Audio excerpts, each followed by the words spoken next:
Almost no one notices this. But this is exactly where most people give up without realizing it. Not at the beginning when everything is hard, not when motivation is missing, or when everything goes wrong all at once. The most common form of quitting happens at a much more discreet point, a silent, almost invisible point, where nothing seems serious enough to be called failure, but also doesn't seem important enough to demand a reaction. It's in this gray zone that dreams die. Habits fade away and projects are left behind, without ever receiving an official ending. They're simply postponed, and postponed, and postponed. You might recognize this moment, that phase when you've already proven to yourself that you can do it. You've built a routine, you've felt progress, you've seen initial results, and precisely because of that, when something goes slightly off track, you don't go into urgency mode. You think everything is fine, that it's just a pause, that you'll get back to it tomorrow, next week, when things settle down. The problem is that almost no one realizes this kind of thinking, so rational, so mature on the surface, is actually the beginning of abandonment. Not a dramatic kind of quitting, but a comfortable one. And that's the most dangerous kind. Most people don't quit because they failed. They quit because they lost momentum and underestimated the impact of that loss. One day without doing it seems irrelevant. 2 days seem normal. A week seems justifiable. After all, life happens. But the brain doesn't work like a logical calendar. It works through association and identity. Every day you don't show up quietly reinforces an internal message. This isn't that important. And when that message repeats often enough, you no longer need to decide to quit. You simply stop remembering to continue.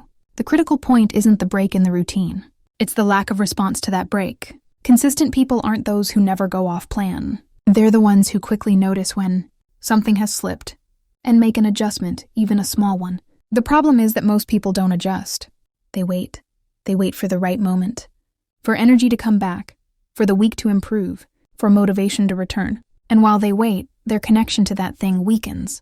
Not because of a lack of ability, but because of a lack of presence. There's an important psychological detail here. When you're starting something, any action counts as a win. But when you already see yourself as disciplined, productive, or committed, your own standards rise. You create a high bar for yourself. And when you can't meet that bar, instead of doing less, you choose to do nothing. Because doing a little feels inconsistent with the image you have of yourself. This is the exact moment when most people give up without noticing, not out of laziness, but because of a poorly calibrated identity. The brain interprets not doing much more strongly than doing a little. Doing a little still preserves the thread of continuity. Doing nothing snaps that thread. And every time the thread is snapped, starting again requires more emotional energy than simply continuing imperfectly. That's why so many people live in cycles of restarting. They don't stop because they want to. They stop because they let the gap grow too wide. And when they finally notice, the distance back to the starting point feels greater than the motivation they have available.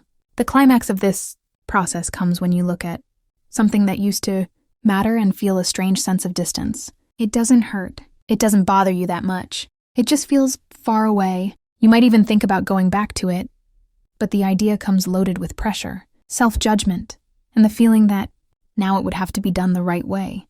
And that weight makes you postpone it once again. At that point, quitting has already happened, even without a conscious decision. What died wasn't the goal. It was the relationship with it. The shift happens when you understand that the most important thing isn't moving forward, it's not disappearing, not vanishing from the process, not completely breaking contact. In moments when everything feels out of place, the goal isn't progress, it's presence. It's doing something so small that it doesn't clash with your identity or require internal negotiation. Something that simply says, I'm still here. Because as long as you're still there, even minimally, the story remains open. Few people notice this because we're used to thinking of change as something big, visible, and intense. But what sustains any real transformation is the opposite. Small actions repeated consistently, especially on days when no one is watching, not even you. Most people quit without noticing because they confuse a pause with abandonment, rest with disengagement, flexibility with absence.